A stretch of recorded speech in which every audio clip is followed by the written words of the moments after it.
This time we are working on this question. If f of x equal x squared negative 1 and g of x equal square root of x, find f of g of x, the domain of f of g, and sketch a graph. So let's start from f of g of x. F of g of x means the f of g of x. You can rewrite like this. Then in this case, you start from inside of bracket, so g of x. You already know f of g of x equals square root of x, so you can plug in square root of x here. So for some people it might be complicated. So in the case, you can imagine, or you can plug in f of 2. If this is f of 2, you can just plug in 2 into here. 4 minus 1 like this.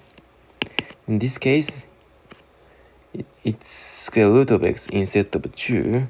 So what you do is pretty same. So you just plug in square root of x into x. So what's gonna happen is square root of x squared negative 1. You just plug in square root of x into x. Then you expand it, x minus 1. Now we got f of g of x.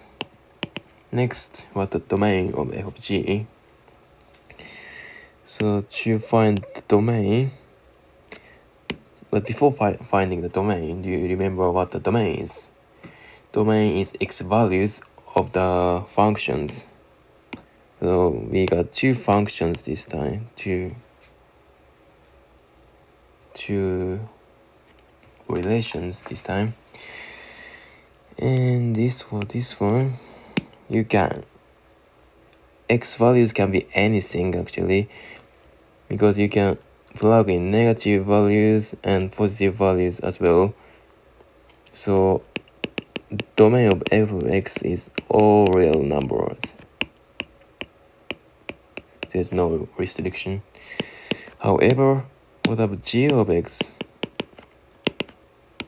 Do you remember, inside of square root cannot be negative number, negative value.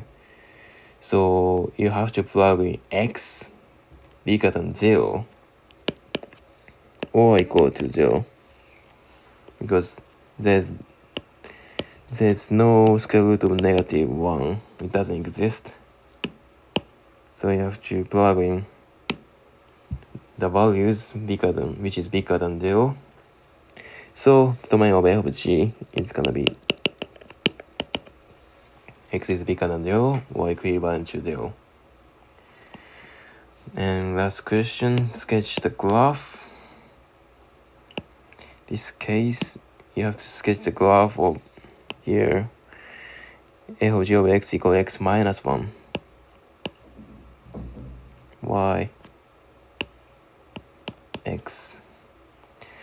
To sketch a graph, you find the points to satisfy this expression. So if you plug in 0, y is gonna be negative 1. 0 minus negative 1 is negative 1.